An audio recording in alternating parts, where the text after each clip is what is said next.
welcome to the Puck Crew. I'm your Captain Mal, and I have my alternates with me. I'm Camille. And I'm Robert. And today we're making predictions and sharing our hopes and dreams for Season 2 of Heated Rivalry.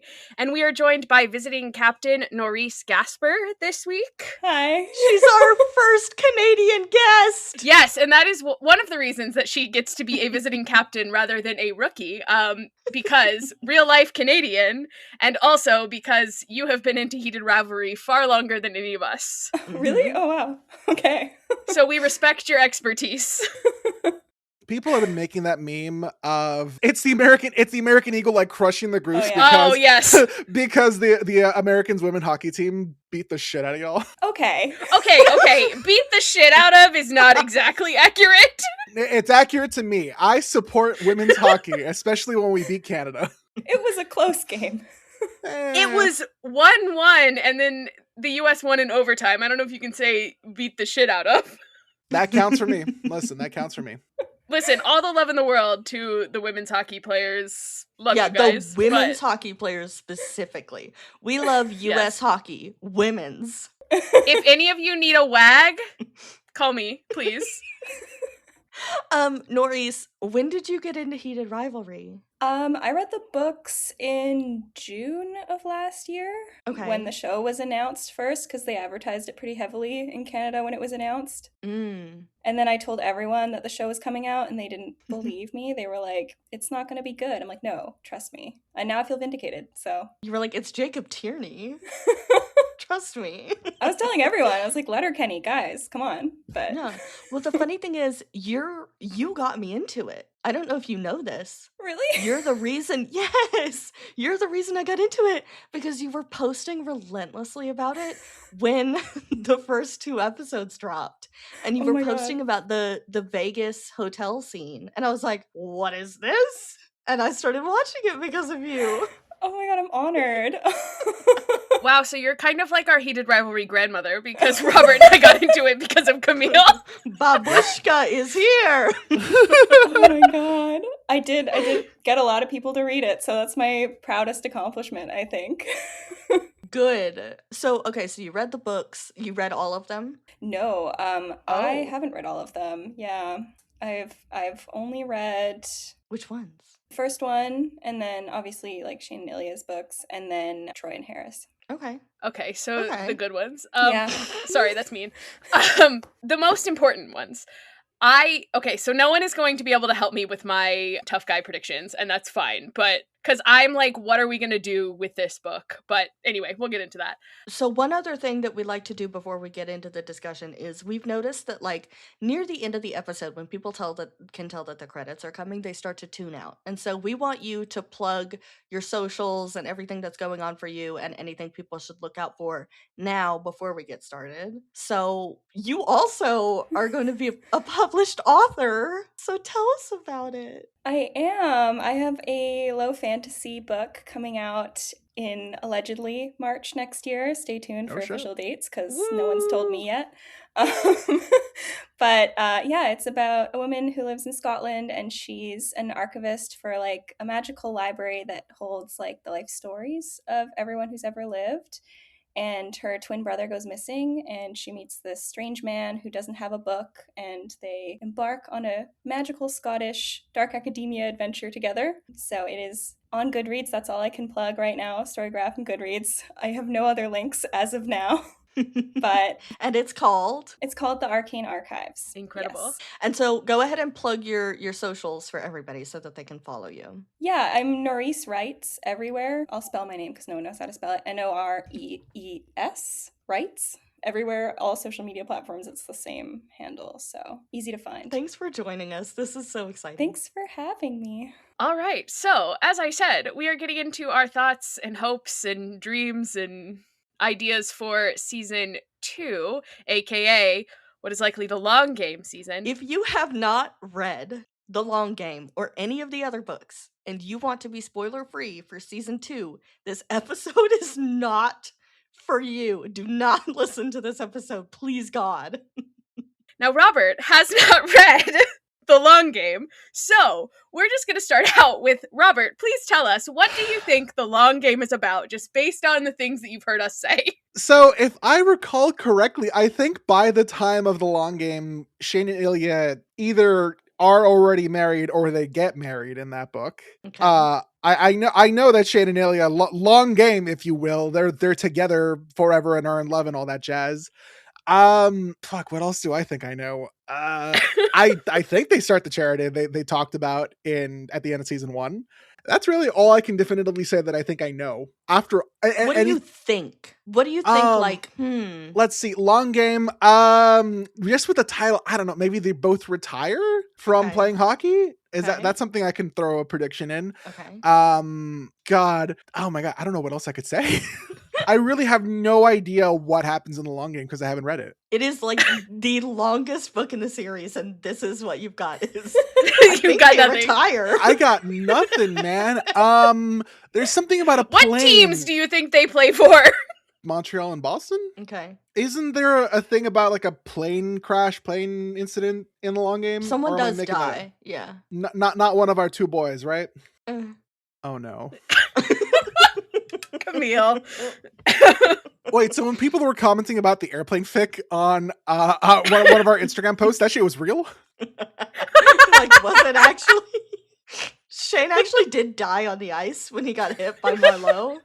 And the reason things got so good for them afterwards is because Shane is dead. It's actually just a ghost situation, you know? They do like the pottery and it's like Song of Achilles. It's like Song of Achilles where like Patroclus's ghost is chilling. Patroclus. Patroclus's What ghost. is he like? I'm thinking of Patroclus as like Dracula now. Patroclus. It's me, Patroclus. What else could I possibly say? What is wrong with y'all? I don't know. What else? I Alexi take dies. for it. I want that to happen. Alexi gets like shot in the streets of Moscow. Please and thank you. Okay. Let's see. What else can I say? And nobody catches the killer. That's very important to me. Fuck. What's the name? The killer gets away for sure. What's the name of Shane's friend with 4 kids? What's his fuck? Hayden. Hayden. I feel like Hayden's gonna come back in some capacity. I feel like. I thought you were gonna say Hayden's gonna come out. And I was like, whoa. Yeah, you know what? Surprise. Everyone's gay. Another gay one. Hayden's gay. Everyone's gay. No. What else can I predict? I genuinely, I don't even have a synopsis or an idea of any of the story. Okay. Would you like to hear the synopsis? Yeah, sure. Okay. So here is what is on the Game Changers wiki. I love the Game Changers wiki. I just want to shout it out. The timeline feature was very helpful for me when preparing for this. So, to the world, they are rivals, but to each other, they are everything. 10 years. That's how long Shane Hollander and Ilya Rozanoff have been seeing each other. How long they've been keeping their relationship a secret. From friends, from family, from the league. If Shane wants to stay at the top of his game, what he and Ilya share has to remain a secret. He loves Ilya, but what if going public ruins everything? Ilya is sick of secrets. Shane has gotten so good at hiding his feelings, sometimes Ilya questions if they even exist. The closeness, the intimacy, even the risk that would come with being open about their relationship. Ilya wants it all.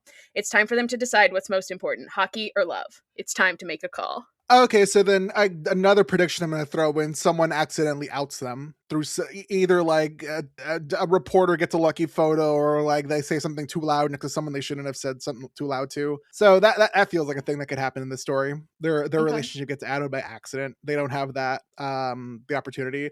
Kind of calls back to Shane's mom being like, oh, we need to have something prepared in case this ever gets leaked. I'm like, oh, that seems like foreshadowing. Okay. All right. Now we're going to play 2 truths and a lie. Oh, God.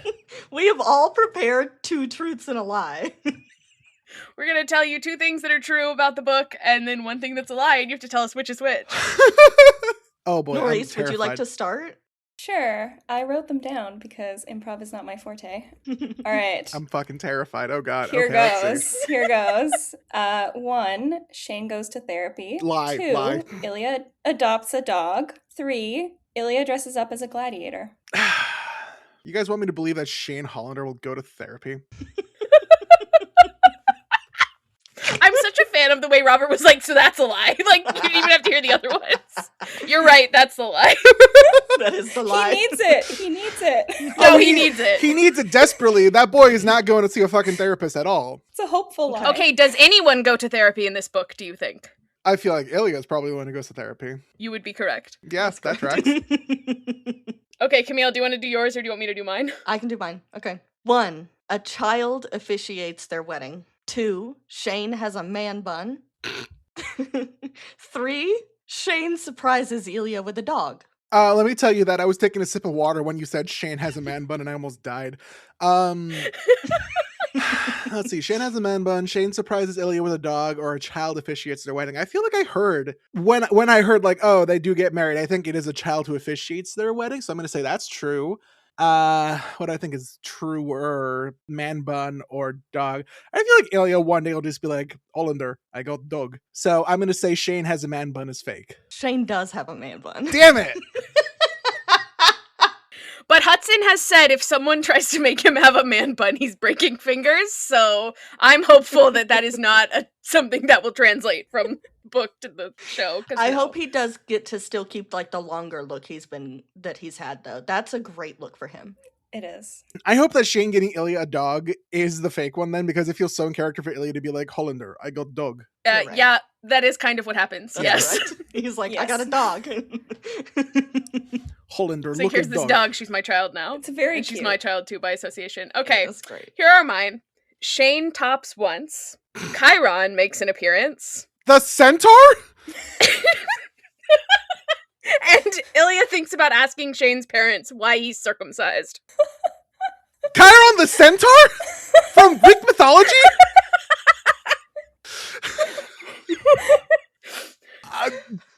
Part of me wants to say that, but I'm like, fuck, I guess, does that mean the Game Changer series is canon to Percy Jackson? Anyway. Wouldn't that be great? By the way, listeners, that is how all of us met. Is Percy Yes. Jackson. Percy Jackson. Oh, No, my and God. another friend that I made doing Percy Jackson stuff posted something about Heated Rivalry, and like the search on TikTok that came up was like Ilya and Chiron, and she like posted a screenshot of that and was like, what? And I said, oh, you haven't read The Long Game. Because to me, I was like, that just makes sense. Chiron is a dog. So thank you By for the giving way. me thank you for giving me one of the truths. So You're welcome. the other ones were Ilya asks Shane's parents why he's circumcised, and Thinks about asking, Oh, and then thinks Shane about- tops once. I feel like Shane topping once has to be the lie. Damn. Yeah, it sure is. Shane tops 0 times. I literally, Mal, earlier today, I was listening to the audiobook and I was like, I'm gonna put in there that one of my lies is gonna be that Shane is not circumcised.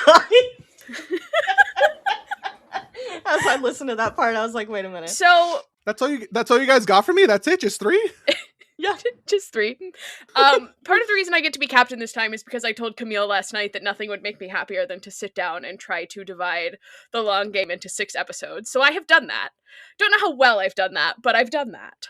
So do we want to jump right into season 2 and Let's what do we think it. we're... Yeah. What do you think? What's your skeleton outline? Like, tell us what you think is gonna happen. A lot of thought went into episode 1, and I don't feel all that confident about my episode 1 and exactly what will be in it, because I feel like we're not going to get much of The Long Game in that episode, because spoiler for anyone who has not read The Long Game, Robert, Me, yeah. The there's wrong like game. The wrong game. well, the wrong game. There's like a several year gap. There's 3 years between Heated Rivalry and The Long Game. And there's a lot of stuff that happens in the middle. A So lot of butt stuff. here's too. just a rundown of things that are important to their story that happens in between where the show left off. Because the show also doesn't take us all the way through the epilogue of Heated Rivalry. So after they leave Shane's parents' cottage, they go home, they unpack what all happened, and Ilya says when they retire, he's going to cover the dock in candles and propose to Shane, which Shane says is a fire hazard, and Ilya says... is on the water, Hollander. Fucking relax. And then 16 months later, the epilogue of Heated Rivalry is November of 2018. And so the previous summer, Ilya signed with Ottawa, so he is now an Ottawa Centaur, which explains why the dog is named Chiron. I love how it was like, Chiron the centaur from Greek mythology? Yes. By the way, I do want to mention, we mentioned this in our second cottage episode, but they will be like, guarantee you it's going to be renamed, because if Yeah. you're unfamiliar, the actual team is the Ottawa Senators. So if the Boston Bears was too close to the Bruins, you can bet your ass the Ottawa Centaurs are too close to the Senators. They are absolutely going to be renamed. So just know that that is coming. We just don't know what it's going to be yet for the show. Personally, I am hoping for the Ottawa Pegasi so that we can call them the Pegs. The Pegs. Yes, Let's go, that is my hope Peggers. and dream. Let's go, Yeah. Peggers. Exactly. That's what this show is about. But regardless, I hope they keep the Greek mythology theme because I think it would be good. And I hope that somehow the dog is still named Chiron because I've grown attached and very fond of him. In the epilogue, Ilya trips Shane at a game, Montreal versus Ottawa, which, haha, foreshadowing. And Hayden is also there, and it is revealed that Hayden found out about their relationship a couple months ago when Shane came out to his team, and then Hayden sort of put together that, hey, you used to hook up with someone in Boston, now you've been driving to Ottawa a lot, I think your mystery man is Ilya Rozanov. And Shane kind of goes, yeah. And Hayden's like, holy shit, I was joking. But so now the people who know about Shane and Ilya, we can assume, are 4, because his parents and Hayden and his wife, because guaranteed that man told Jackie. We love a wife guy. We do love a wife guy. And then we also have the short story Dinner with Hayden, in which Hayden wants to meet Ilya for real for the first time, and they have a truly disastrous dinner in which Ilya and Hayden are really terrible to each other, and it's just a bad time all around. Which I'm sure we'll talk about that at some point, because I have a little bit of beef with Hayden for that, but that's Can I ask a random question? Yes. Because of the way that in that story, like, we know that Ilya is for the girls. He's one of the girlies. Yes. But also because of that story, we know that, like, Shane is one of the wives. So, like, who do you actually think, if it was down to either Shane or Ilya, who would be in the WAGs group chat? I think Shane wouldn't want to be. I think Ilya would want to be. Yeah.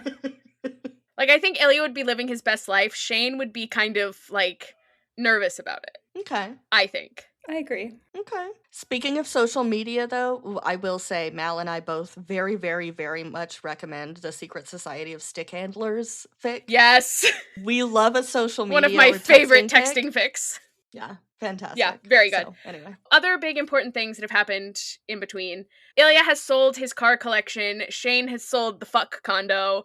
And they've used that money to start the Irina Foundation for, mental health. And they kind of announced this at a press conference. And in the epilogue, Ilya also kind of thinks about how much he wants to kiss Shane in front of everyone, like Scott Hunter, and he wants to have a normal amount of children, not like Hayden Pike. Also, Montreal does win the cup in 2019 and 2020. So in the long game, they are going for a three-peat, trying to win for a third year in a row. And so then I also found this lovely graph on the Game Changers wiki that shows sort of the way that the books overlap. Oh, wow. And we will post this somewhere because it's a very good graph. It's also kind of silly looking because, like, Heated Rivalry spans from, like, 2008 all the way through, like, 2018. And so it takes up most of this graph. And then you've got Game Changers that happens in, like, just 2017. And then you have Tough Guy, which overlaps with the Heated Rivalry epilogue. And that press conference is actually quite important to Ryan Price's whole situation. And my favorite Ilya cameo is also in that book, but that's besides the point. And then you have Common Goal, which kind of exists on its own and doesn't really... It really doesn't need to be in anything. Yeah, it's really more connected to Game Changer than anything else. And I feel like we may get a mention that, like, oh, Kyle the bartender is now dating this retired goalkeeper from New York. Like, it might be mentioned, but I don't think we're going to see that relationship much in season 2. And I think that's fine. Yeah. If you're listening and you don't care about spoilers and you haven't read the other books, then just know Kyle, like, thank you, Kyle, from episode 3, Kyle, Yeah. is also going to be with a hockey player. Yes. Then also you have the long game, and then during a very short section of the long game, you have role model. Like, role model happens sort of simultaneously. And so I don't think that there is a way that you can do season 2 of this show without also doing role model, because I think you get so much great insight into Ilya through that book, just because Troy is a player on the Centaurs, and also he's dating their like social media guy. So these are people who are very much in Ilya's life. And as Ilya is like really wanting to be out and proud, he's like seeing this other person on his team like be out and proud. And so it's like, it's a whole thing. There's even a moment after he comes out where Ilya comes home from that game and Shane asks how he's doing, and Ilya's like, I'm kind of falling apart. Yeah. And he also tells Chiron the dog in Russian that his time is coming after Troy comes out, which always makes me really sad. Yeah. But that's 5 people. He's out to the dog. He's out to the dog. He's out to the dog. Honestly, the most important person. Well, Troy's his like only friend too, so that's important. That is true. He also comes out to Troy. I think Troy is the first person that he comes out to. Yeah. No, you're right. And then, of course, Ryan Price is actually the 5th person that finds out accidentally. Right. Because accidentally. Yeah. Okay. I literally think of Connor's story. When Ryan Price stumbles upon them for the second time, I think of Connor's story going, oh, Hudson. Oh, Hudson. God, not again. No. Basically, to address the other books, like I said, Common Goal lifts right out. I think it will be maybe just a mention. Tough Guy is hard, and I'm the only one who's read Tough Guy, so I won't like really spoil it, but I feel like Ryan Price is so integral to everything that happens, but in such a low-key way that it's like I don't necessarily think that we're gonna get that much of like him and Fabian, but I also think like we need to. It's weird. So that's why I'm a little unclear like what's going to happen in episode 1, because a lot of it hinges on I don't know how much of them we're gonna get. I think they'll be very integral in episode 1 and maybe not quite afterwards. We can get into that when we get into what we think the episodes will be. Yeah. But But like also the Ryan Price of it all is very important to Troy's arc as well, because they used to play together in Toronto, and Troy was in his douchebag era when he played in Toronto and was deep, deep, deep in the closet. And there is a moment in their locker room after Shane and Ilya announced their charity that Troy kind of looks at this press release and is like, they're definitely fucking. But he says it in like a homophobic way, even though this man is currently dating another man, but he's just so deep in the closet. But like the gaydar is their king.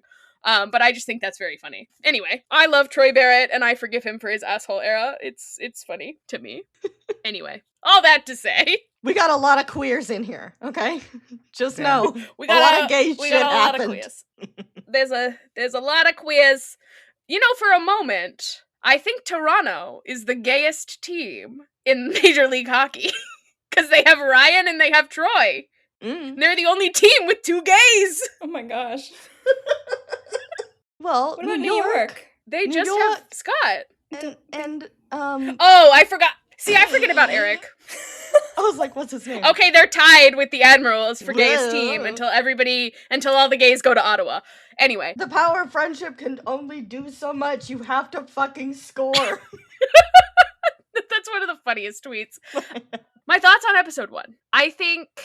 Jacob Tierney has said that there's a lot of things that you can sort of tell us in a book that you can't really do that in a TV show. And I feel like Heated Rivalry has done a great job of doing the whole show, not tell thing. So there's a lot of things that happen like in the epilogue of Heated Rivalry and in between the 2 books that I think Jacob is going to choose to show us rather than just have us be like, well, Shane came out to his team. That's like specifically what Jacob said. Like he's going to have to write a scene about Shane coming out to his team because you can't just be like, this thing happened. Right. Because like that's kind of a huge thing. I was going to say, it's important to note that when Shane comes out to his team, he comes out specifically to his team, no one else. And this is very much it. Unfortunately, it becomes an open secret, and the players start telling other players, and so, like, people in the league know that Shane is gay, but the general public doesn't, which pisses me off, because I'm like, he told his team in confidence, and now it's an open secret in the league, and that pisses me off that they couldn't even keep their goddamn mouths shut about their Yeah. captain that they respect and love so much for now. I do think he kind Yeah. of thought that would happen. Like, I think he kind of Yeah. figured that would happen. When I was reading the book, it felt like he didn't want to, like, do a big coming out, but he, like, knew once he told them, they'd tell everyone. Like, But he knows doesn't want them. to come out publicly, and so that's the kind of like, Well, I think it's kind of, you know, the lesser of two evils for him at that moment, because it's like, okay, if I sort of soft launch the fact that I'm gay and I Stay leave hard, baby. the Ilya of it all out of it, like maybe people will sort of be okay with the gay thing, and then later the Ilya thing will be better. I don't know. Received better. I don't know. Mal, tell us about what you think the plan is going to be for the episodes. Like, starting with episode 1. Okay. I mean, this one, I don't have... This one is the least clear to me, okay? Because I don't know how we do this in a way that is concise and gives us everything we need. Like, it feels like it's going to be a lot of, like, jumping around, which I guess the beginning episodes of season 1 did as well. Because it feels like we have to get a lot in there. But the only thing from the long game that I think we will see in this episode is I think we will see one of their game changers, hockey camps, because that's we honestly may start there, and we may get like a Scott Hunter-esque flashback or something to get like the whole Ryan storyline, maybe. Okay. Because like maybe Shane coming out to the team is going to be a flashback. Maybe, because also I'm like, we could also do it around, because at the camp we've got like Shane, Ilya, Hayden, Ryan, Wyatt. We've got who else is there? There are other coaches. Max, Leah. and yes. Did you say JJ? No, I didn't say JJ. JJ. Max and Leah aren't necessarily plot relevant, but they do rock, and I hope we see them. I think we will. Yeah, I think we will too. Now, here's what I think. Okay, first of all, I just want to say, if you guys ever had a thought and you're like, in your head, you're like, this is a good thought, but then you don't say it out loud, and then you see someone on social media, like weeks or whatever later, say the same thing, and you're like, fuck, I should have said it first. Should have said my now thought. if I say it, people are gonna think I'm copying someone else. That's what happened to me with this thought, okay? Okay, so here's my idea for how how the first episode is going to begin. It's going to be Shane on a run. Okay. And we're going to think he's alone until we realize that Ilya is there. Aw. I think they're going to be running together just the same way the book starts. And the reason I think this is because throughout season 1, they are texting while running. They are separated, Moscow and Montreal, on runs. And so now I think that what's going to happen is we're finally going to get to see them on a run together. And I think that's exactly how season 2 is going to start. I mean, that is how the book starts. So that does, because they're racing. I think that would be good. It depends on whether or not he's going to do like a special episode or not. I think that's true. There was talk of a special episode, which I think would then cover like the dinner with Hayden or like the charity or whatever. Yeah. I think there was talk of it, but I think that Jacob was like, whoa, that was misunderstood. That's not what I was saying. He hasn't ruled it out. Okay. Okay. I just think that I don't know. They haven't really done, other than the Scott one, I guess, they haven't really done flashbacks within an episode. Like even Scott's, I think, started. Yeah. The episode started in the timeline. So I feel like the very first episode of season 2, if they want to cover everything, will have to start with Shane like coming out to his team if it wants to do it chronologically. Or I guess it would have to it has to start with the coming out to the team, because the charity announcement was after Hayden already knew. So then it would have to start somewhere before that, have the coming out scene, have like Hayden finding out. I don't know if they're going to do dinner with Hayden or not, but like have something in there and then have the charity announcement. I think all of that can be done like relatively quickly, like not super quickly, but I don't think it would take a whole episode. I would say that's like the first third of the episode is the pre-long game stuff. I think if we don't get a special episode, we won't get dinner with Hayden, just because I think while I love it and it's a really nice short story. Nothing like super important happens in it that you need to know for the plot. It's a bonus scene, and I think like most of that can be conveyed through like Hayden and Ilya meeting at the like charity announcement, and like their dynamic there. So I would say like that would be like the first third. And even of the just episode. at the hockey camp, when Ilya is introducing everyone with these glowing reviews, and then he goes, and also Hayden Pike, and then they move on. And also Hayden Pike. Exactly. Spectacular. Yeah. I also, because I'm thinking of, so maybe we open with the run, and then we are like, oh, it's the first day of the hockey camp, and we're going to this hockey camp. I think the double date that they have with Ryan and Fabian is really important for a lot of reasons, but I also think that could be possibly an opportunity to get some of the stuff that's happened in between. Like maybe Fabian says something about like, oh, I heard, Shane, you came out to your team. And then we get like a flashback to that. And it's like, oh, congratulations on the charity, guys, or whatever. Like, I don't know. But I feel like being with other characters does give you the opportunity to like explain things to both the audience and them. So I don't know. I truly like this episode. I am the least confident about because I'm just kind of like, it's gonna depend how much Ryan and Fabian we get, really and truly.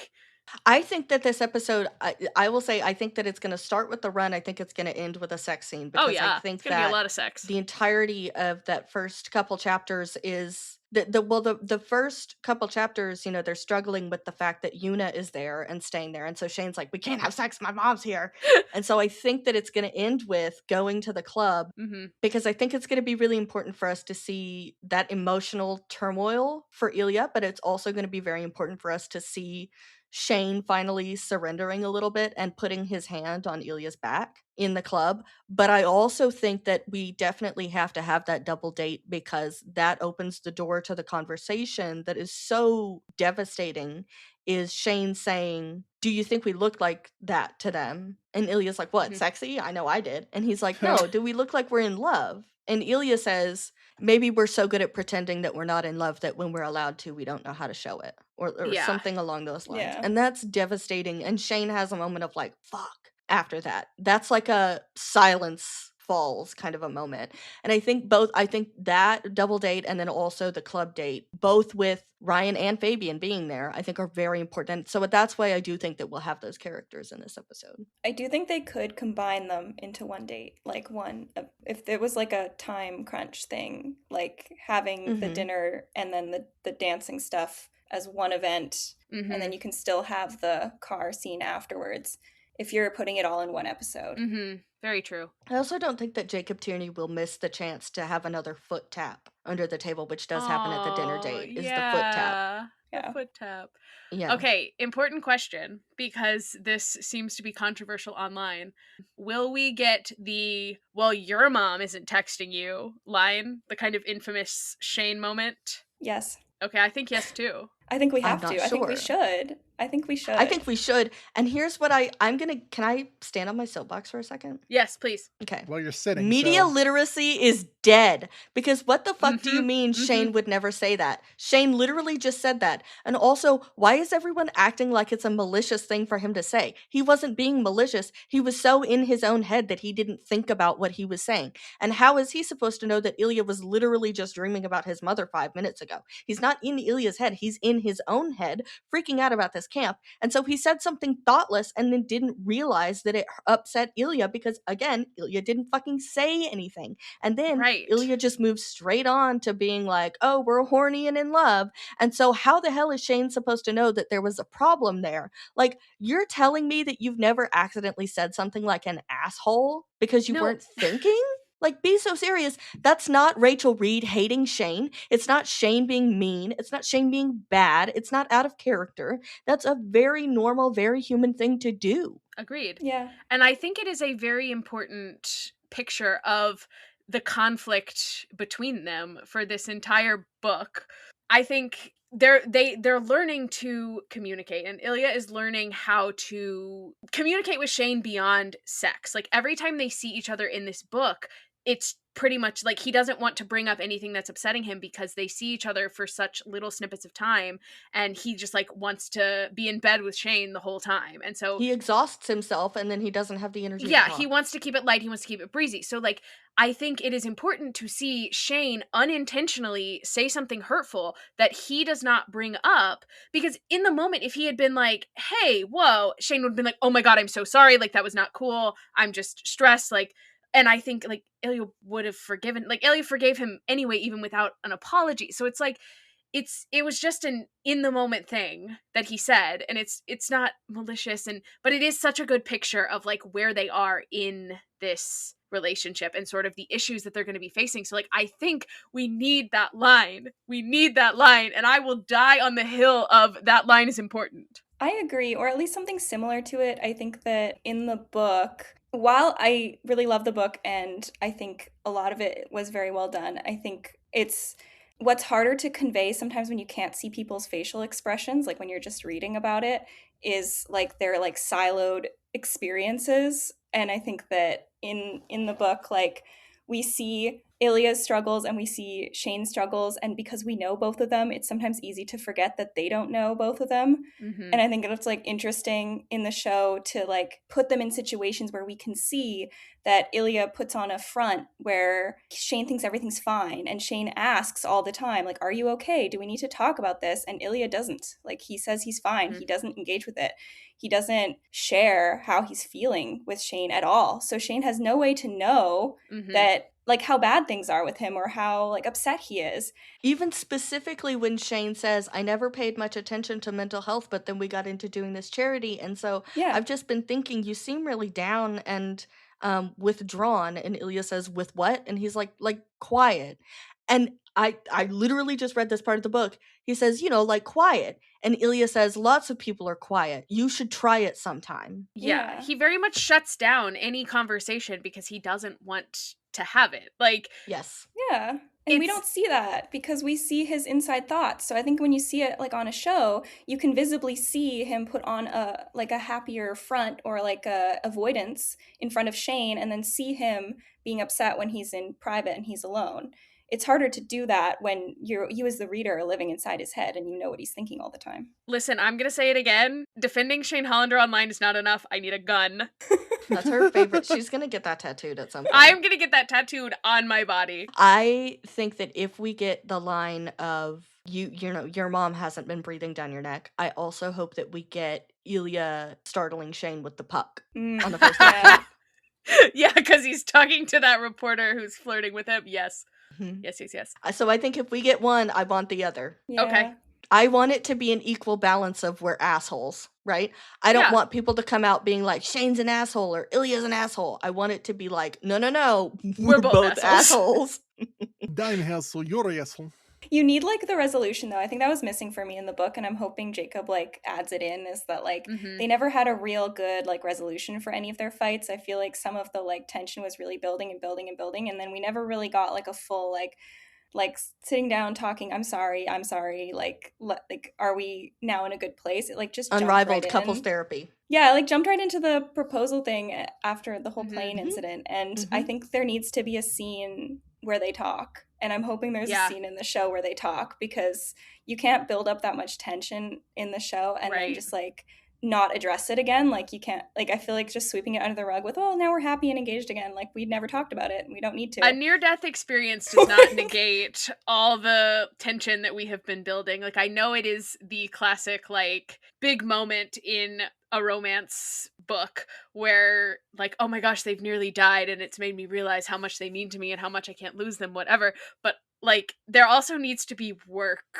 behind that. Like you have to try to be better and like not have these fights, you know? I also want to say one more thing, is that when it comes to the storytelling of season 2, here's kind of what I hope, is that we get a lot of Ilya putting on a smile, right? I think we're gonna, I hope that we're gonna see a lot of that. I think we're gonna see like Ilya fixing their coffee and you can tell he's exhausted, but before he turns around, puts on a smile kind of a thing, you know? I hope that we're going to get that, because you have to tell these things differently. Obviously, we can't hear his thoughts. There's a moment very early on where Ilya is thinking about how He's like, no, I'm not depressed. I definitely don't lay in bed all day and cry. And my mom didn't either. And it's like, yeah, sure, bud. And then I also think for Shane, I think a really interesting way of showing his isolation, because Shine? Holy fuck. Shine? Shine bright like a diamond? I think that Shane is also incredibly isolated, just in a different way, because he's like, oh, my teammates know I'm gay, but then he also has to hide the best thing in his life. Mhm. And so I think that an interesting way of conveying that would be like when he's with his team, when he's with his friends, lots of noise, lots of chatter, lots of stuff going on. And then the moments that he's with Ilya, everything is a lot quieter. Or when he's on the phone or texting or whatever, things are a lot calmer and quieter. I think that would be a really interesting way of showing that in a TV medium. We could also get maybe because I'm thinking about like the Scott Hunter when his team wins the cup, and you kind of see like the rest of his teammates have their families and all these other people. Like Montreal has just won the last 2 cups, and I mean Shane's got his parents, sure, but I think it's like the gap where Ilya should be. Like the way that they had the empty chair at the tables at the dinners in With season the 1, Hollanders. Yeah. showing that Ilya is not able to be there for these big moments because they're hiding, like things like that. Just I hope think we that see a lot of that. also, I think that comes around a lot in when Ilya invites Shane to come to the party with his team. And Shane is like, why the fuck would I do that? I can't do that. Yeah. And Ilya's like, why the fuck can't you? It's just a party. You're my friend, right? Like, come to a party with me. I think that's a great opportunity to show exactly that as well. Mm-hmm. I am Yeah. curious what they're gonna do with Svetlana in season 2, because I think like she was the best like Yes. change in season 1, but season 2's plot for Ilya is very contingent on the fact that he has no friends and he has no one to talk to. And so I wonder if they're gonna like have them be estranged, or like he just isn't reaching out to her. Maybe they'll have her call him and he doesn't pick up or something, like he just doesn't want to talk to someone. I think that's the Ooh. depression. Yeah, because I Yeah. think she Out of wouldn't sight, she out of mind. like Mm. show Svetlana wouldn't like not reach out to him for 3 years. Like she Right. like they're very close. Like she also is like implied to know about Shane in the show, or like have guessed. Right. So I think like it would be very weird if he just never spoke to her again for 3 years, or she didn't try to speak to him for 3 years.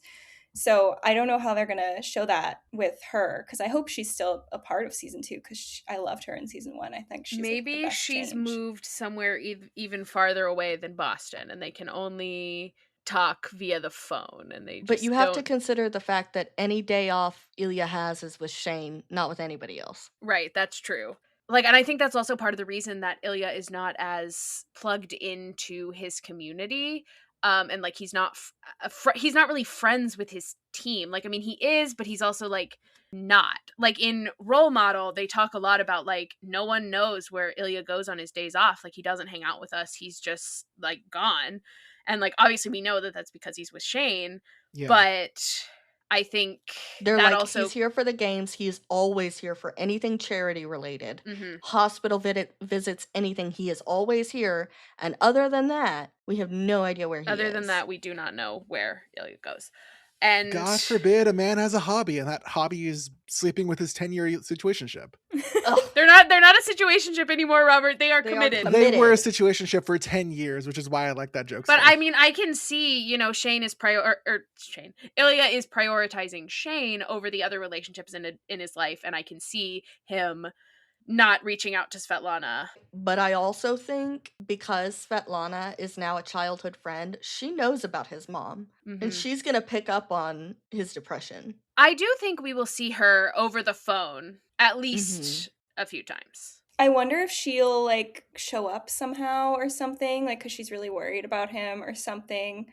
I don't remember. I think it's his own idea to go to therapy. I know like Shane suggests it, but I think It Ilya is. comes to it on his own, which I think is important. Like I don't want Svetlana to be the reason he goes to therapy. I think he needs to come to Right. it on his own. But Yeah.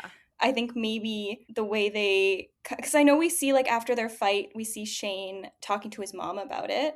And like his mom's like Be talking cool him about down. things. Something for once in your life, Shane. Yeah. Oh yeah, when Shane his- calls his mom, Ilya calls Svetlana. Yeah. Yeah, like maybe we see like Ilya's side of it, and Svetlana is like there to talk him down from the fight on his side or Oh. something.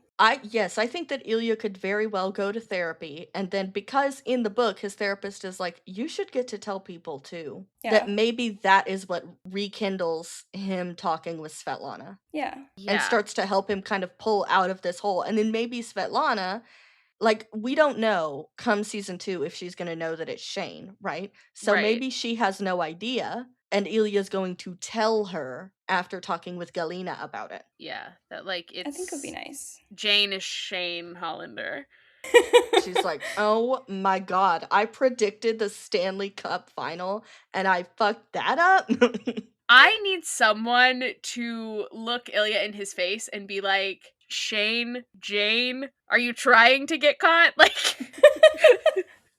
the fuck are those nicknames? So, okay, so for episode 1, we're saying the epilogue from Heated Rivalry. Yeah. Yeah. Shane coming out. Whatever we're gonna get from Tough Guy, hockey camp, possibly running, and I think Ending we're gonna on the get date. The date. Yeah, we're gonna get some sprinkles of where we're going in terms of conflict. So like maybe the insensitive comment and the I bet you my pocket lint right now that we're gonna end with a sex scene. Maybe it'll be I like think so.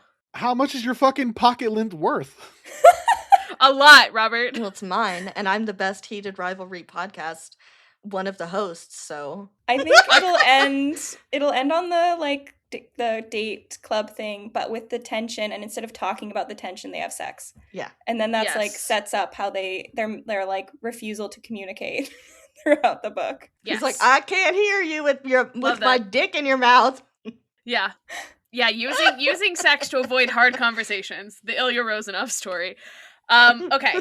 So episode 2, I mean, there's a lot of things. I think we might get like a montage of them hooking up with each other, driving to each other's apartments, like just Butt seeing plugs. Okay. not yet. That will be later this episode. A lot of like the ways that they are, keeping the spark alive while they the next major thing that sort of happens is the Pike Kid wedding. I think that will definitely happen early, so I think we'll get that this episode. No, you know what? I think I think you're absolutely right, because they are about to have sex when Hayden calls. So I think we could go from a montage straight into Hayden interrupting again, and then Fucking Hayden. the Pike Kids. Fucking I also, Hayden. if we don't get the bi manicure on Hayden's children, because I just want to point out, if you haven't realized, that one of his children, Ilya's like, wait a minute, what color do you want me to paint your nails? And she's like, I want pink, purple, and blue. And he's like, okay, fine. And I'm like, the reason he's okay with that is because that is the bi flag. Do you think it'll end on the wedding? No, I think it's going No. to start with it. I Episode think 2? that's Doesn't there have to be? Mhm. yeah. No, I think episode 2 we're gonna get a lot of stuff. That's my prediction. Mhm. I think we're going to get the Halloween party as well. Mm. And I think But plug. Yes. I think we are going to have Ilya make the decision that like he needs to get some help and start going to therapy.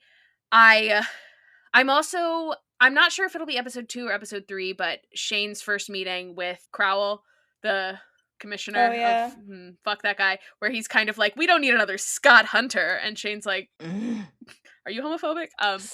Shane's like, yes. I'm gonna have Yes. an aneurysm right now. And I also think in this episode, we may be introduced to, and I didn't mention this in episode 1, I think somehow in episode 1 we have to get introduced to Troy Barrett and how Troy Barrett is an asshole.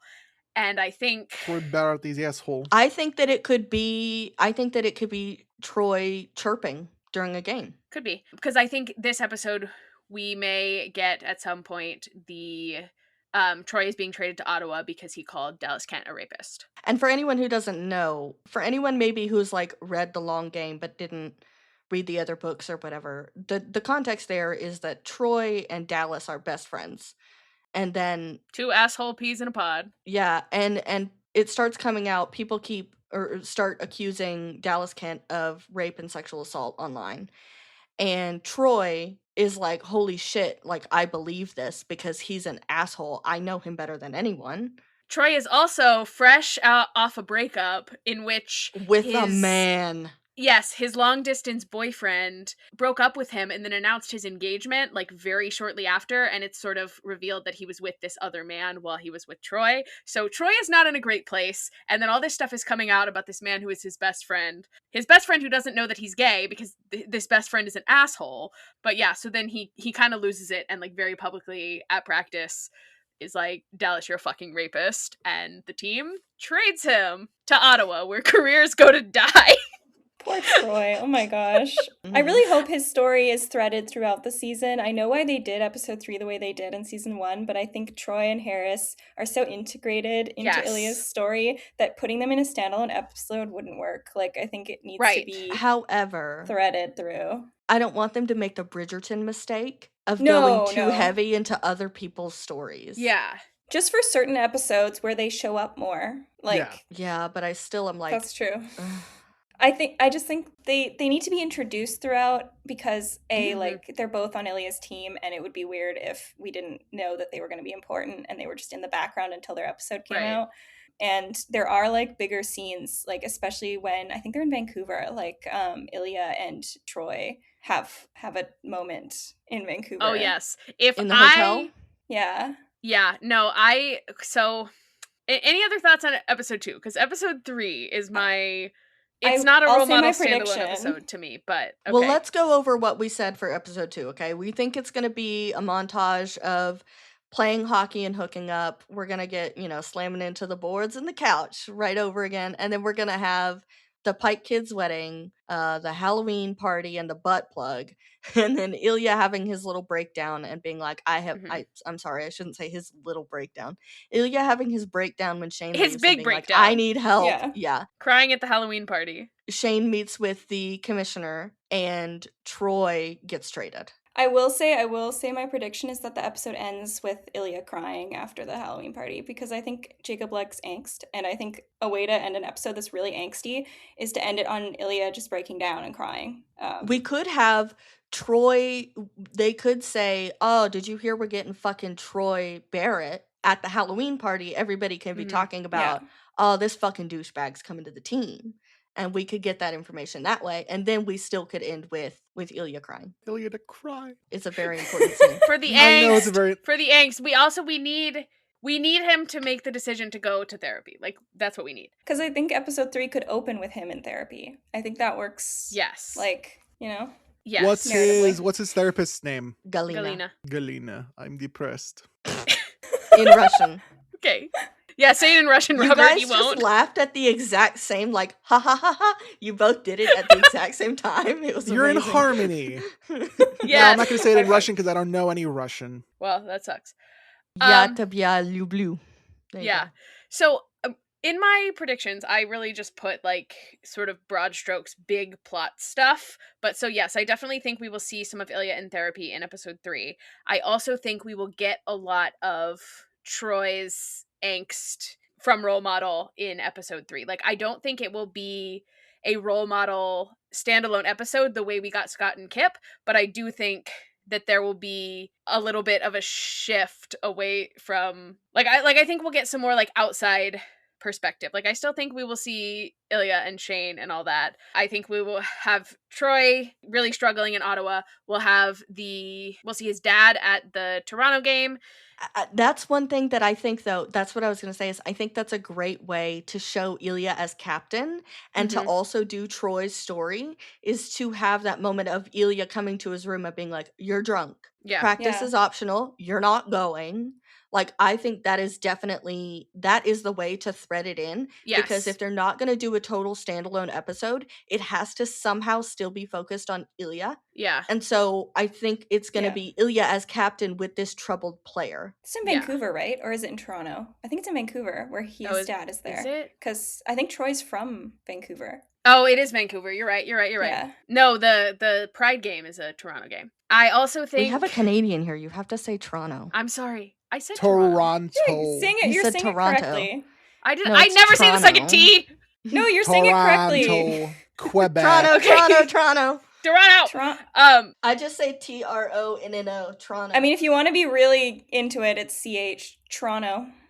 Toronto. Toronto. Oh. Toronto Interesting. and Quebec. And Really want to get in there. Quebec. And Montreal and fuck, what's another Canadian town? Robert hates the French. You and Robert you hate the Quebecois. Robert hates the French. Okay, so the scene that I need more than anything else, I need Ilya and Troy at the fucking Kingfisher. I think this is where we could get our mention of, oh yeah, Kyle's been dating the retired Admiral's goalkeeper. We also could check in on Scott and Kip. We could have Luca. I do wonder if we'll see Scott and Kip potentially at the Game Changers camp, because I know they're like, Scott is not a coach in the book because he and Kip are getting married that summer, but I also think, like, if we're gonna bring Francois back as an actor, he should be in more of the show than just like this one appearance when they go to the Kingfisher. So I feel like potentially Isn't it having the him end? there. It's at the very end. He's I at don't the even end. think Scott's he's at at the the Kingfisher. end. He's at the end. He comes to Shane and Oh. Ilya's house. Oh, okay. Well, You're thinking of a fanfic, bestie. I probably am. That's the thing. I thought they saw Scott at the Kingfisher. Maybe not. I mean, maybe. Okay. I think he saw Eric and Kyle there because he says the New York Yeah. guys were there. Yeah, I mean, Scott owns the bar. He Yeah. and Eric, like, co-own. So, I think, okay, even if it doesn't happen in the book, I think Scott could be there in this episode. I think Scott also could be at their camp because he does coach at their camps. He just doesn't do it this year because he's getting married. But we could also, like, he could still be getting married, but just at a different time. He's too gay to multitask. I want to check in with Scott. I want to see him a couple times. Sorry. But Ilya getting to come out to someone who is on his team is so incredibly important to me. And this is also the first time that Troy has come out to anyone. And I think it's an incredibly important scene, and it's also so endearing to me. And I also just fucking love the second that Ilya's like, I'm bisexual. Troy goes, oh, so you and Shane Hollander then? And then you get the, that's like, enough sharing for tonight.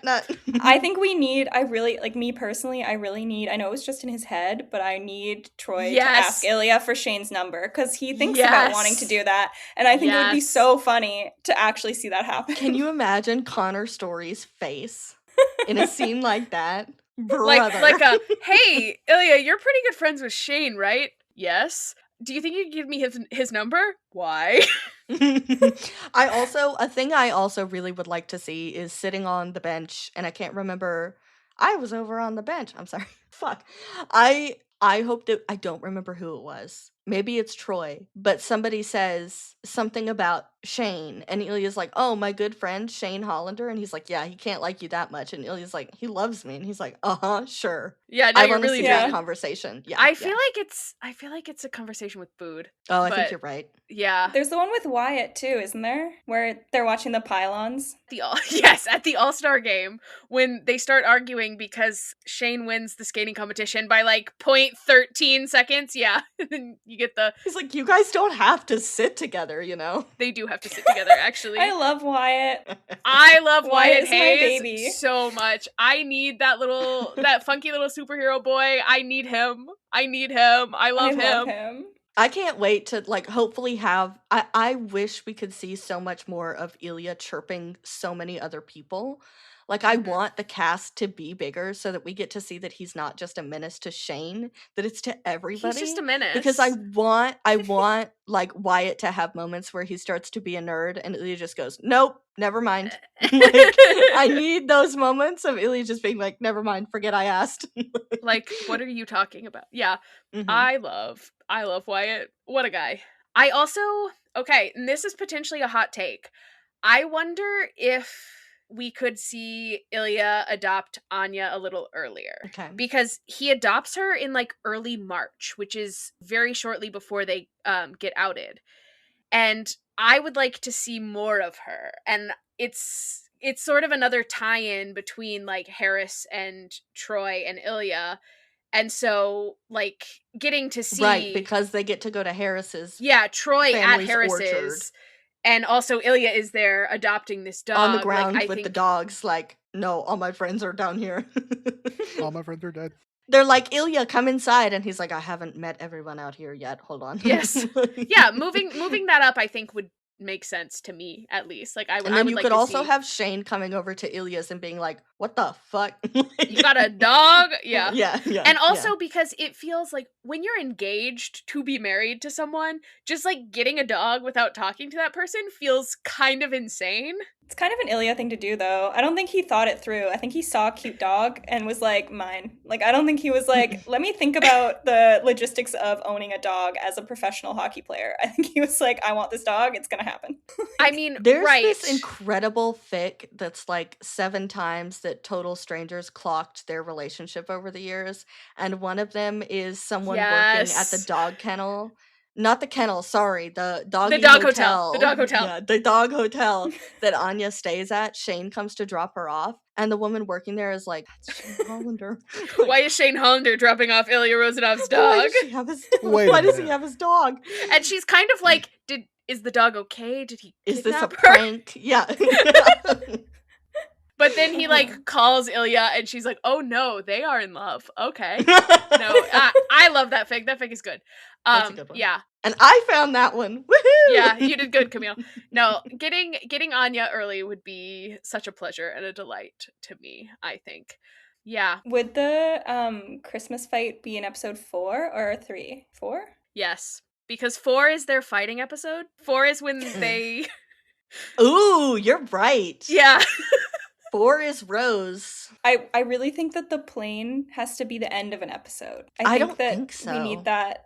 I need the cliffhanger. I need the think angst. so. I need the cliffhanger angst. I don't think so. What if no angst and we just have like happy time? Everyone. What if one of the episodes is just like Shane and Ilya chilling around the pool sipping? This book is That's not very episode happy 6. until the end. It's not a very happy time. for How? What if I anyone. was happy the whole time? What if I don't want angst? See, I had a lot of stuff happening in episode 4. Like, Well, okay, so before we move on to episode 4, so episode 3, we're saying all this angst with Troy, getting to A know lot more his Troy, story. yeah. Okay. Troy and then- story, one could say.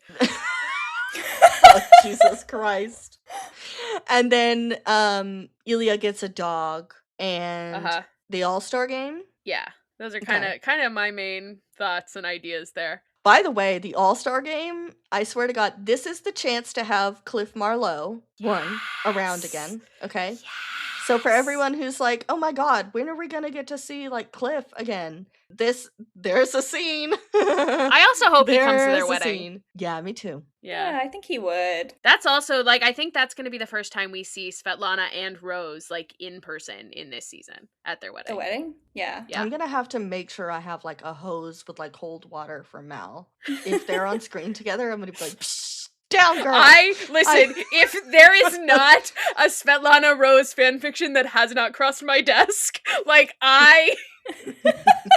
it is canon to me that those two hook up at their wedding. I'm sorry, it is. But yeah, Camille's gonna have to get me with like a spray bottle because I'm gonna be inconsolable. But before we move on to episode 4, Robert, how are you feeling so far, friend? It feels like, you know, those memes where you're like, go back in time and give an 18th century peasant a Mountain Dew. This is kind of what I'm feeling right now. I know people. One of the common complaints we get is that I don't interact a lot, and that's because like you guys are more interested in Heated Rivalry than I am. But like hearing all of this and what's to come, I'm like, shit, maybe I should start interacting more. Oh, and you will, because we're gonna read these books. Yeah. We're gonna have a Listeners, little book comment club. if you want Robert to. Yeah, no, we are. We're basically going to have book club. We will tell you guys like what chapters to be reading for what week so that you can be prepared too. One of the complaints we recently got in a review was like, Robert's gay, but doesn't talk about like the gay relationship. I'm like, you want me to talk about how sucking dick is like? Like, It you want me to get tastes graphic? like skin. Shit, Yeah. this is gay. Also, Robert's not even gay. Robert's bi. Not that that's like worse, but like don't. No, it's worse. Mal's fully gay. Mal's superior. I'm to me. biphobic. Oh my god. Oh, but I'm just anyway. Biphobic, particularly towards me. Yes, Personal, apparently. all other bisexual people are great, but She Robert. likes me. But yeah, for all the listeners who want to hear me more, I will be talking more when we cover these books. Like right now, I'm also not talking a whole lot because we're talking about future plot points of a book I haven't read yet. Right now, everything is new to Robert, so they're just really taking it all in. So that's why you haven't heard from Robert much. Yeah, I'm taking it all in. Okay. Okay, well, okay, should we get to episode 4? Yeah. Please. Okay, so, The episode angst 4. episode. I'm putting a lot of things in episode 4. I think, kind of 4 main things. I think the Boxing Day fight, in which, would you choose hockey over me? I already chose you, Hollander. Right. I think we need Christmas too then, though. I think we need to see Christmas with the family. Oh, yes, Yes. true. A little bit I of, think fighting in front of his parents is important. kind of like the tuna melt situation, we need Christmas. We need a little bit of joy. And then we need Yeah. them to fight. And then we need the plane to almost crash. And we also need Troy and Harris to canonically hook up for the first time as well in this episode. Because What do you that's think important about to me. the idea people had that instead of text messages on the plane, Ilya sends voice notes? No. Texting has been such a big thing for them, and That's they've true. done it really well that I think it will be texts. I also just think that voice memos, one, Shane would be able to hear everything going on and all the screaming, and that would be a Yeah. disaster. That would be awful for Shane, and Ilya wouldn't would want be Shane to awful. feel that way. That's Also, true. it would be hard to hear him. Yeah.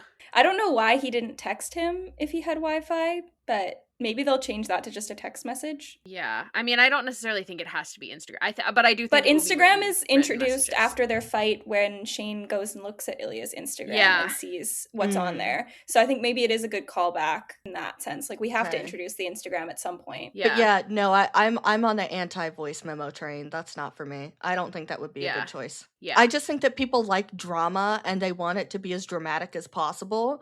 Yeah. And I'm like, but I think the number one thing to remember is that Ilya is trying to comfort Shane and tell him everything he wants to say.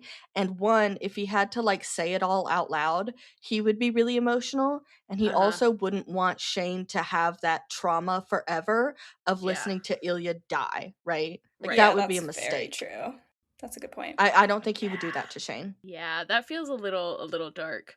I mean, like dying is. I do yeah. wonder if we're gonna get So- a bigger I wonder if we're gonna get a bigger gap between Shane reading the messages and knowing that Ilya's okay. I think that could be a good change. I think that Shane could hear the rumor that something happened before Uh-huh. he knows that. I think Like when he's talking with JJ, like I think it would be interesting if he didn't know yet. Did you hear about Rosanov? Yeah. He died in a plane Rosanov. crash. No, he died on the ice. Oh, yeah. No, that would be actually a good callback. Did you hear about Rosanna? Yes. Yeah, so I think all of that plane crash stuff will happen, and the plane crash will turn out to be really good for the gays because you'll also have Troy and Harris. But I think that's definitely a moment where I think we should definitely have like someone being like, holy shit, did you guys see this? And they're in the locker room and Shane can have that moment of, obviously Hudson does an incredible job of like holding those emotions and like having that moment of like, don't freak out in front of everybody. It would also be again like perfectly a callback to him being like, Hayden being like, well, I don't know, maybe he got injured, maybe he's sick, and Shane being like, no, he's not, he's fine. I mean, I don't know, he seemed like it. But then at this point we're gonna have Hayden there with Shane being like, oh shit. Yeah.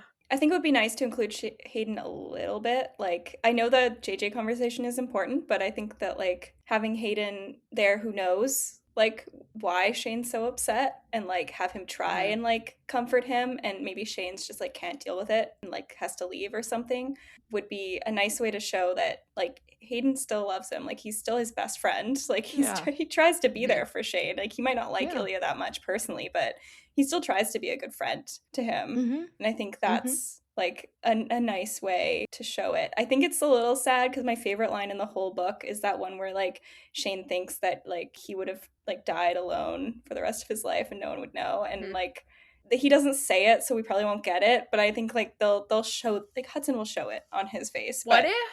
What if they put that line in what he says when he proposes? Like, if I had lost you, I would have died alone for the rest of my life and no one would have known, and I, like, don't want to hide anymore. Oh God, at this point, like, if something did happen, that's it. Shane has no legal right to anything. No one would tell him anything either. Like, he's not a Right. next of Yeah. kin. Like, no one would say, like, where Ilya was gonna, like, go to the hospital or buried or whatever would happen. Like, Yeah. he wouldn't know. And I think that's a realization he has in the book in that moment, too. And I think it's, like, whether he says it out loud to Hayden or, like, we just see it in his facial expressions, I think, like, taking a beat where he thinks Ilya isn't okay. Like, I think we need a beat where he thinks Ilya is not okay to, like, see him cycle through all of those realizations. Yeah. And then I want this episode to end with the proposal. I think that would be really, really lovely. Yeah, I think give me all those goddamn candles, make me cry. They're electric. Fucking relax. Let me see them fuck on the floor. Yeah, lots of great things. What I really want from season 2 is sweetheart. Yeah. Ilya calling Shane sweetheart. Because the line that always gets me is, "Oh, sweetheart, I'm so sorry." Yeah. That one gets me. I feel like that would be a good time for it to first be said because it's very impactful. Yeah. So I think, yeah, the main things is we're gonna fight and we're gonna have our realization that, like, this is, like, we're gonna fight. We gotta lock in. We're kind gonna of mirrors die season tonight. 1 in a way. Like, I feel like episode 4 in season 1, Shane It's had the his breakdown. like, well, I'm not into women realization. Yeah, we have our at the end there. our club moment. But hopefully this episode 4 will end 5 inches deep into a beautiful woman, like, I'm not into this. God. Shane, can't relate, but love you, buddy. So yeah, but ending with the proposal, I think, would be much lovelier than ending with how episode 4 ends, because I was like, stop looking at me like that. The end of episode 4 in season 1. It's like, why am I involved? Yeah, so yeah, episode 4 is, I think, not a lot of plot points will be hit, but it will be, like, really big ones, and I think it will be a big moment for their relationship. Great. So episode 5, I think we will get Centaur's Pride Night, and we will get to see Troy come out on his own terms. Mhm. And then we will take Anya to meet the Pike kids. Oh, shit. And Shane and Ilya will be like, outed the Pike not kids on their wanna own meet terms. the dog, and I'm like, no! No, They don't need to meet the goddamn dog. No, the Fuck. second Hayden mentioned fan mail, like, early in the book, I was like, oh fuck, that's how they're gonna get outed. And then, God, it What sure did I send was. you a screenshot of yesterday from the book? No kissing, he said sternly. Not even behind closed doors, okay? Not until we get home. Yes, no problem. I barely even like you. Ilya's words were undermined by the way he was pressing his cheek into Shane's palm. I'm worried about Hayden, too, Shane said. Kissing you? No, giving us away, I mean. Ilya huffed. Is possible. He is not smart. That is page 19 of the book. Oh, poor Yeah. Hayden. Oh, Hayden. My guy. Hayden catching strays. Yeah. But deserved, I guess. Yeah. Like, my man, watch your fan mails back, please. Not obsessively watching your own videos before you post them? Can't relate. He Yeah, that's did crazy. keep that secret, though, for 3 years. I gotta hand it to him. Like, 3 years where He he did. didn't let anything slip.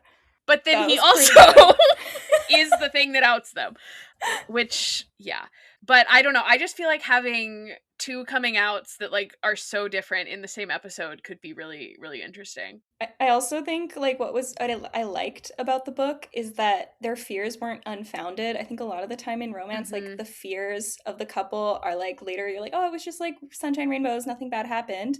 But, like, Ilya and Shane's fears about people not taking their relationship well were not unfounded. Like, every time they told someone or someone found out, they were not impressed and, like, not supportive. And Mal then has beef with that. when they I are do. outed, like, it doesn't go well. Like, Shane's team doesn't take it well. He's basically not kicked off his Metros. team. He's not, like, kicked off, but, like, he had no choice but to leave that team. And I think it was, like, an interesting choice to, like, actually have the consequences they were worried about not, like, be imaginary, I guess. Like, it does work out in the end, thank God. But I think it was good in a way to like show that, yeah, the hockey world Mhm. isn't magically accepting and nice now. Like it does suck. Like it does have a lot of problems.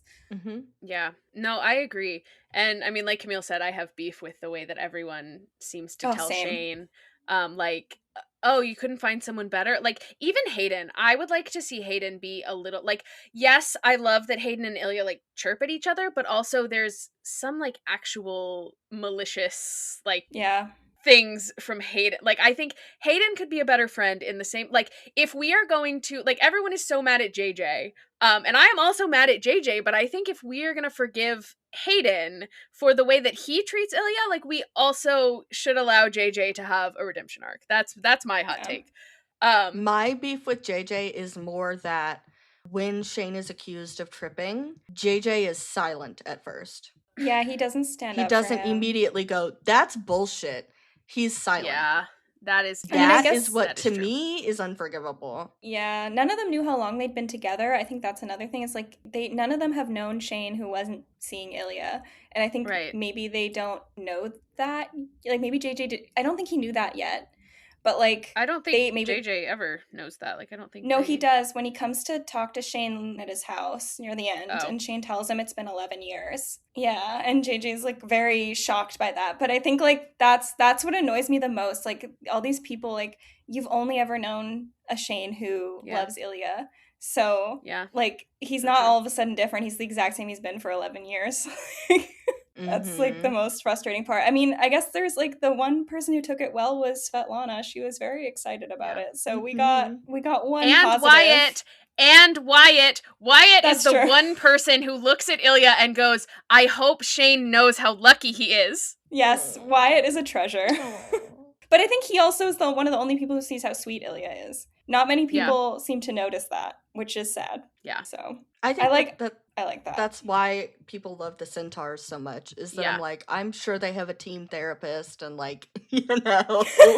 I mean, hell, even their coach is queer. What Yeah. the fuck? I hope that we get to see a lot of, like, in the same way we can use like Troy's coming out as sort of a contrast for Shane and Ilya's, like I think we can also use the Centaurs as a contrast for the Metros and their reactions to this coming out, because I think we will get to see like the Centaurs really rally around Ilya in this moment, and the Metros very much not do that. I think that's part of why I think it's so important that, like, yes, they're together when they find out, but then they immediately are like, we have to go back to our lives, and they're separated. So for the initial blow, they're there. Well, bad word choice. For the initial outing, they're both together, but then immediately have to be separated and go back to playing hockey and trying to tackle this by themselves. And Ilya is met with a coach who's like, "Are you okay?" And Shane is met with a team that won't speak with him. And they're both immediately benched. And I think, that we'll also get that in episode 5. And we'll have to see fucking Roger Crowell again, telling them to deny it. And I think, we'll see them make their statement. But we get the great scene of Shane telling the commissioner, like, he'll always choose Ilya, which is really nice. Callback. Would you choose hockey over me? Yes. And here I am putting my money where my mouth is. Yes, I would choose Ilya over hockey. What I really hope, it's like a very small moment in the book, but I hope we expand it a little bit. I really love, like, after they leave the commissioner's office and Shane's like, there's this restaurant I've always wanted to take you to. And then they go together and it's like their first time ever going on a date in public. And I just think it would be really nice to just like show them, like, kind of like how it won't be end credits, but like how the end credits was just them like being like driving in the car together, but like show them like actually just be out in public on the street together, like holding hands. That's a much sweeter like ending for the episode than I was, because I was also like, okay, the trophy room has to happen at some point. I don't know if it'll be the end of the episode, but I just want it in there somewhere. Yeah. But I want to say, hold on, because I'm trying to find this quote, and I think I just found it. Very important to read this quote. Oh, here it is. One scene I just want to get knee deep in and pull up the gloves on is the commissioner scenes. I want to get in that room. I want to be in front of whoever's cast as that commissioner. I want to seethe. I want to see red. I'm going to punch him in the mouth. It's going to be unscripted. The actor won't see it coming. I feel bad for whoever it is. Jacob will disapprove. That's a quote from Hudson Oh boy. talking about how he's gonna beat the shit out of the actor, that Jacob's gonna be mad at him for it. I cannot wait to see Hudson take on those commissioner seats. Like, I think... Oh, it's gonna be good. Because I also think, like, if you have the one from earlier in the book as well, in which the commissioner is, like, we don't need you to be an activist. I think... Because in that one, Shane kind of cowers a little bit, but, like, he very much does not. I think there's going to be a lot of good, like, parallels and a lot of, like, scenes that we can compare to each other and contrast and just, oh, it's going to be so good. Yeah. Yeah, so I don't know, trophy room sex scene in this one or in episode 6? What do we think? This one. I mean, it's before the commissioner meeting, isn't it? I think so. So, like, let me remind you who you are. You're Shane Yeah. fucking Hollander. So I think it has to be before. Shane getting fucked, Hollander. Yeah, and then we go to a restaurant. I really like that as an ending of the episode. I think that's really sweet, actually. Yeah. No, I think that's a great idea. Considering they're Damn, still they like, should you know, hire considering us. they're like still writing They out and plotting should. out and all that jazz for season 2, it'd be really funny to listen to this episode. They're like, write that down.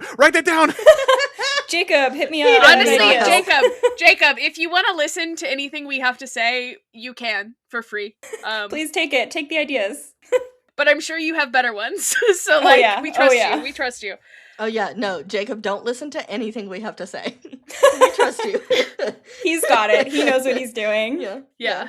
But I mean, I also think it's like, it's not necessarily hard to predict some of the things that he might do because he very much loves these books. And I think, like, we can trust that the big moments that we want, like, will be there, you know? Yeah. You know And what's the emotional scary, though, moments. is the amount that he changed Game Changer. What if he does that with the other couples too? I know he's committed to Shane and Ilya being, like, on track, but I don't know how much Did he Game likes the Changer other really books. change that much other than the condensed Yes. timeline? Yes. Yes. They changed kind of a lot. Drastically different. I mean, Scott's whole Scott's backstory is parents, different. His entire guess so, yeah. backstory. Kip has more than just a dad. Yeah. He's going to... A lot of it was because they were putting it in one episode, though. Like, I think that if Troy and Harris are woven throughout, I mean, I think we might not get into, like, the minutia of the backstories because there just maybe isn't time to do that. But I think that, like, if they're woven throughout the season, I certainly can get think a lot we of will it. we will get less of Troy and Harris, I think, than the book, but I think we will get the important stuff.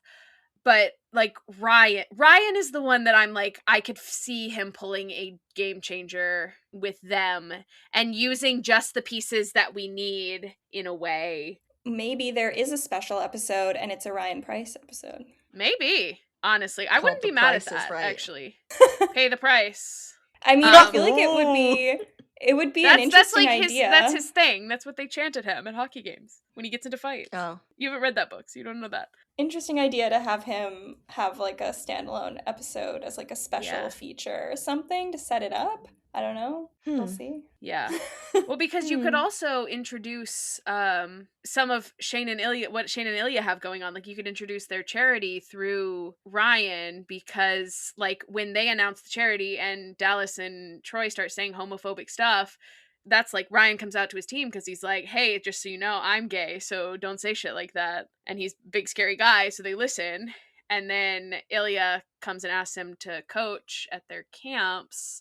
And that Ilya cameo is fantastic. I love that one. I would love to see that one, but I just don't know how we fit it. And at some point he walks in on Shane and Ilya too, so Yes, that he does. could throw that in He there. does. Yeah. It would be kind of funny to see it from his perspective. It would be funny to see it from Ryan's perspective instead of Shane and Ilya's perspective. Honestly, now I'm kind of campaigning for a Ryan Price standalone episode. I think that would be fun. What do you think, Robert? Oh yeah. What are your thoughts on Ryan Price? Speak, Robert.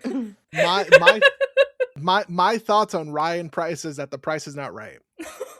Thank you. Thank you for that. Well, and Ryan's already been mentioned in season 1, he has. so he already exists in the universe. Thank God. Imagine if he didn't exist. Right? It would be horrifying. Well, and a friend of mine who's read none of the books was like, oh, Ryan's the main character of one of those other books, right? I could just tell by the way that he was mentioned, and I was like, yes, he is. Absolutely, he is. The main character. Yeah. And I mean, he like, this, I don't want people to think that I don't appreciate Ryan's story.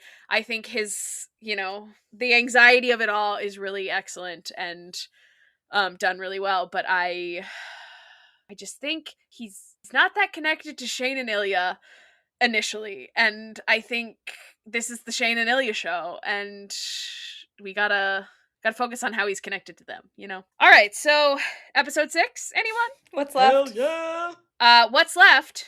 Quite a bit, actually. Boy, oh boy, what's left? Boy, oh boy, what's we left? got husbands, baby. We've got, so I think episode 6 will be the playoffs. And all that happens therein. So this is the episode where Camille kills herself. yeah, I think we will see the Centaurs and the Metros meet each other in the playoffs. So also in episode 5, we would have to see the Centaurs get on a hot streak and like make the playoffs. But which they do after the plane crash situation. With the power of being gay. The power of being gay and the power of not being dead. That's Yeah. that's the Centaurs, baby. So yeah, we get the playoffs. We get the trip gate. We get the Metro's reaction. Trip gate. JJ and Shane's conversation. Yeah, we get JJ and Shane. I also think at some point in this episode, Dallas Kent gets arrested because the girls have decided to press charges. Hell yeah. And then I think we get the wedding. I think we're going to spend most of the second half of this episode at their wedding, and we're going to get to see all the characters come together to support them at their wedding. I can't wait to see Dylan Walsh and Connor Story absolutely kill it together. Yeah. Oh my God, yes. That is going to... We had the Shane Yuna scene in episode 6 of season 1. Now we're going to get the Ilya David scene, and it's going to ruin me. It's going to destroy me. I'm so unprepared. And hopefully they get a different wedding song. We can all I would, as much as like I'm a person who I don't think I would care that much about my wedding, like I don't know, just the idea of trying to plan this whole big thing like gives me hives. So I understand the desire to like have it be low key. But I also think, like, this is one of the first times that they are allowed to be together, like, publicly with all the people who love them, like, finally knowing about this relationship. Like, they deserve to be able to have a big blowout and, like, do it exactly the way that they want to. And they deserve to pick their own wedding song, and they deserve for it not to be Diamonds! Here's the thing. My beef isn't necessarily the fact that that they don't pick the song, right? Isn't it Harris? Yeah, Harris picks and it. I'm like, Harris, how the fuck did you fuck up that bad? Harris fucked up that bad? Harris. God. I expect better from Harris.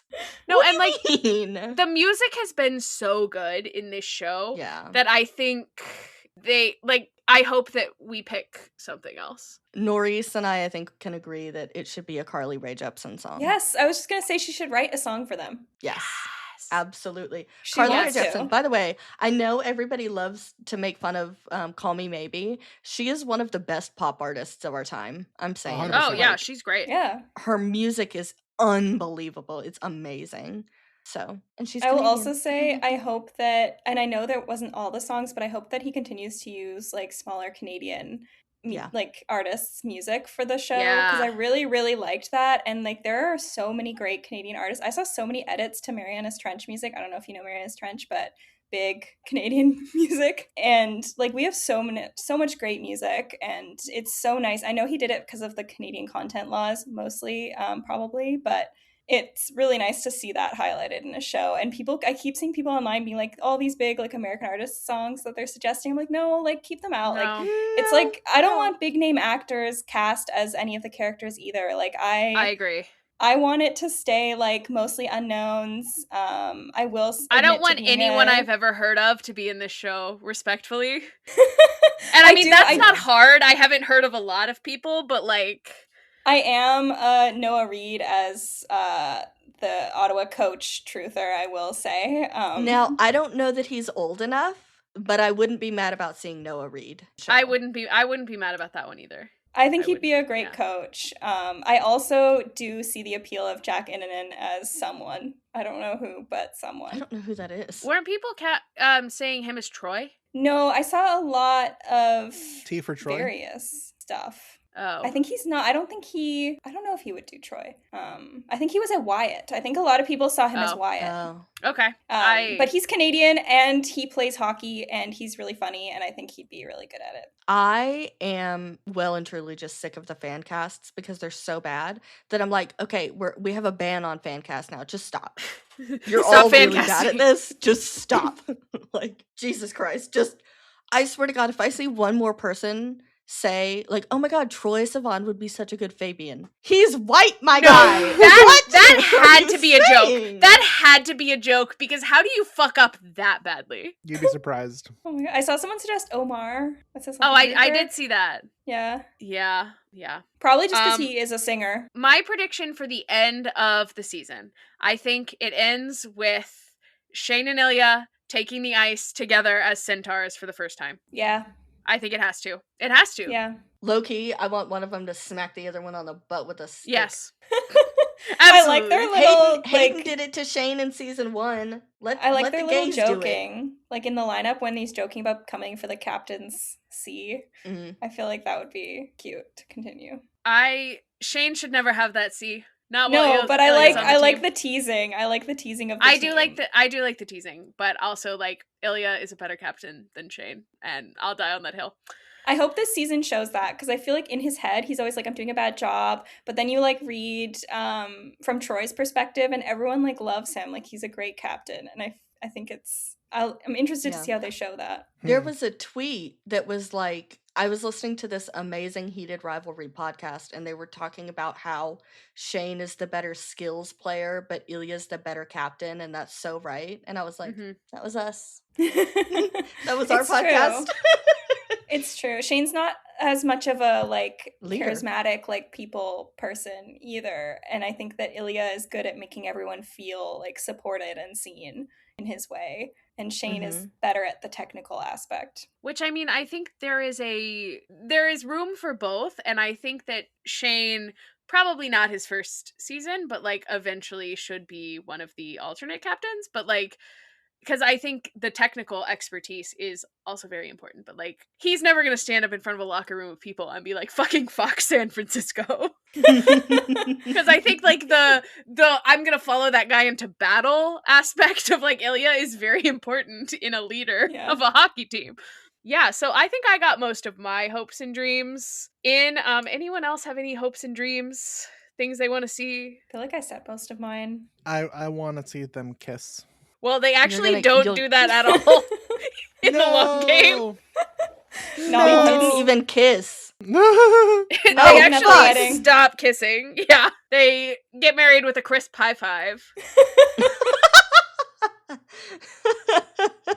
They have their first wedding and then we're like, we're not going to touch each other again until we actually get married. We're going celibate. God, Ilya could never. I mean, and neither could Shane. Die. Like, honestly. I know. Imagine trying to tell Shane and Ilya, hey, no more sex. Oh my God, they'd die. No. I hope we get real children in this season because they're kind of important. I mean, we have to. They're kind of vital to the plot. They can't be ghost children. A disembodied voice and like baby hands. It's Kristen Wiig with baby hands with like the rings. I like that. I mean, as I was rereading, I realized that like at this point, canonically in the show, Hayden and Jackie, 1, won't have more kids, and 2, she's had her tubes tied. Because when she had Amber, she had her tubes tied, and which Hayden says she's fixed. So here's the thing: is he says. Okay, so like I will say, give him a little credit. He says she's fixed now, which is gross. But then he also says immediately after, he also says, Shane's like, would you have had more kids? Like, would you want more kids? And he's like, oh no. If Jackie wasn't down, like 100%, we would not have had any more kids. That's where it stops. If she's not into it, then it's done. And like, well, yeah, because she's got the hard job. He is a great guy. Yeah. So like at this point, I one thing I do want to see is just so much more ribbing, right? Like I want all the chirping. I want episode 1 for Hayden to be like, "Oh my god, I'm sorry I'm late. I had a family emergency." And for Ilya to be like, "Did your wife have another baby?" Like that's I want the Yes. chirping straight from the books. Just relentless, you know? Yeah. That's hockey culture. Like, yes, hockey culture is toxic and there's all this awful stuff, but I also just want the chirping and Yeah. the family of it, like the actual family. Yeah. Now I need to ask my burning question about Shane and Ilya having sex because it's just been in my head now. Well, if it's burning, you should see a doctor. Okay, thank you. I will. Yeah. So it may not have been an issue up until now, but when they are playing on the same team, do they stop having sex during the playoffs? Well, they're supposed to not have sex during the playoffs no matter what team they're on. Well, I think it hasn't been an issue because they haven't seen each other during the playoffs. Oh, Like, that's true. I think like when you're playing in the playoffs, like I imagine Shane has to stay at his parents'. well, when Shane's been like in these races for the cups, he's not going to Ottawa. The Centaurs haven't been in the playoffs. Like I feel like he's so locked in on the cup that like they just haven't seen each other during the playoffs, but when they're playing on the same team and they're together all the time, they're watching each other play really fucking good hockey. We'll find out during Unrivaled. Like, I guess we will. The Wags also, you know, are like the Wags have to deal with that. So like Shane and Ilya can handle it. I don't know if Ilya can. I think Shane could probably handle it. I don't know if Ilya's on antidepressants now. I want I really want to see from Unrivaled is Ilya struggling with his libido because of the SSRI. Because as someone who takes SSRIs, like that is a real struggle. So I want to see Ilya be like, "God damn it!" You know? Yeah. That's a good point. Freak nasty Shane Hollander. I'm telling you, he is the horn dog. I think they are both like freak for freak. Oh, yeah. Honestly, like they are both 100%. Horn dogs. They found each other, sniffed each other out. Honestly, that's how he found him outside. He was like, "I smell him on the wind." I think there's even a line in the second book where Ilya says he like wishes he could crawl inside Shane's skin. There's like he says it like in his mind. Yes. That reminds me of it's in the final season of One Tree Hill, and Haley says to Nathan that she wishes she could like stitch her skin to his, and he's like, "That's disgusting," and she's like, "Shut up." But it reminded me of that. Every time I read that part, it makes me think of One Tree Hill. They just want to be together. That's the number 1 OTP is Naley. Everybody knows that's right. All right. The number 1 OTP is Persebeth, but you do you. Agreed. Norees, is there anything else about the long game that you hope for or that you want to talk about or that you think is like going to be, as an author, like something that you think that you read it and go, "Oh god, if I were Rachel Reed, I'd kind of be nervous to make sure, like, to want them to get this right," you know?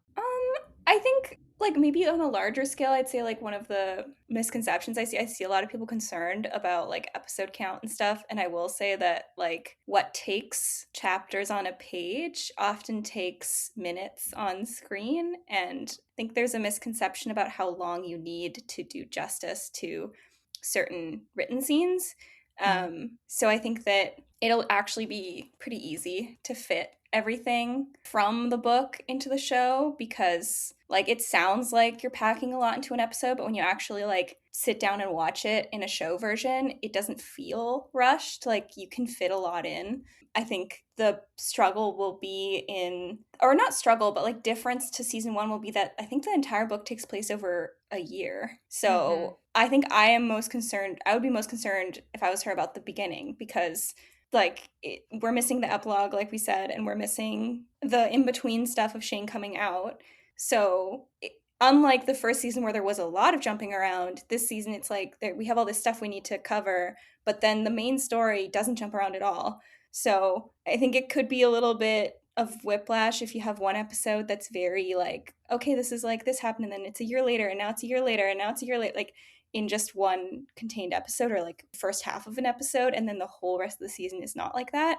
So I'm curious to see how he does it, if he maybe reduces the time between them so it's not 3 years between season 1 and season 2. I don't know. I think that would Oh, maybe I be did the wonder easiest. about that because I was Like, wondering, like, does it have to be Ilya's third season with the Centaurs? Like, could this happen in his second season with, like, could we shorten the timeline just a little? I Yeah. think Ilya needs to establish himself very well, though, with the team. I think he could do that in 2 seasons. I don't know if it needs to be 3 years, personally. I think that, yeah, I don't know. I think the content of the, like, stuff we need to show prior to the long game is not that long, but it is, like, spread out. I don't know exactly when Shane comes out to his team, but the announcement of the charity is, like, a year and a half after the end of the long game, or Heated Yeah, he Rivalry, comes sorry. out to his team a couple months before they announce the charity. So we're looking at, like, starting the story, I guess, a year after Heated Rivalry at the most, I guess. And then you'd have all that stuff happen, and then you jump again Yeah. to the start of the long game, I guess, which is, it's But not, I mean, like, I not doable, but think season 1, the first couple episodes jump around a lot, and then everything kind of takes place in 2017 in episodes 5 and 6. So I yeah, think but there it's most of the is season is jumping around, and this one, it's really only the very, very beginning. I think the rest will be pretty, like, consistent because the rest only takes place over the Yeah. course of a year.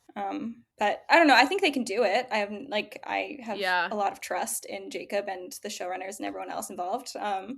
But I'm very curious to see how they do it and if they move Shane coming out till after the charity is announced, or Maybe. if we reorganize that a little bit. But yeah, curious about Or that. maybe it's Hayden that walks in on them instead of Ryan, but then how does Ryan find out? And Yeah. But and I'm like, Ryan is important with Troy arc as well.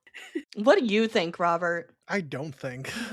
I'll have more thoughts once I actually read these books and I can actually talk to y'all about them. But I'm in like, excited for you to read these books and to give us your gay opinion. yeah, I'll write all the dick sucking that all the fans want me to do.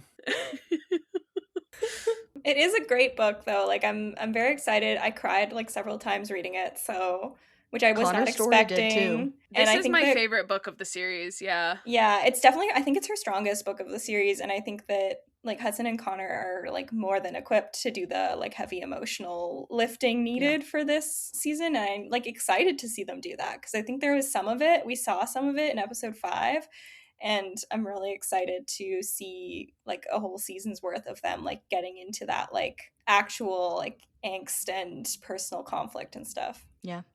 All right. My closing thought is thank you for pasta. Give it a pasta. We need more like little quotable Ilya lines. That's what I need from season 2.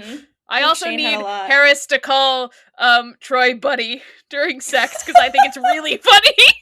Hey, buddy. Oh my god. All right, well, if that's all, so long, fellow losers. The Pit Crew podcast is created and produced by us, Robert, Mal, and Camille. This episode was edited by me. You can find us on TikTok, Threads, and Instagram at Pit Crew Podcast. If you'd like to support our other projects, our socials are linked in the show notes. Our art is by Rand Pacoca. He can be found on Instagram at Rand Pacoca. All patient questions and concerns can be emailed to pitcrewpodcast@gmail.com. Now, this isn't a Taco Bell, but we do appreciate a 5-star rating and review wherever you get your podcasts. Be sure to schedule a follow-up appointment with a nurse before you go. See you next time.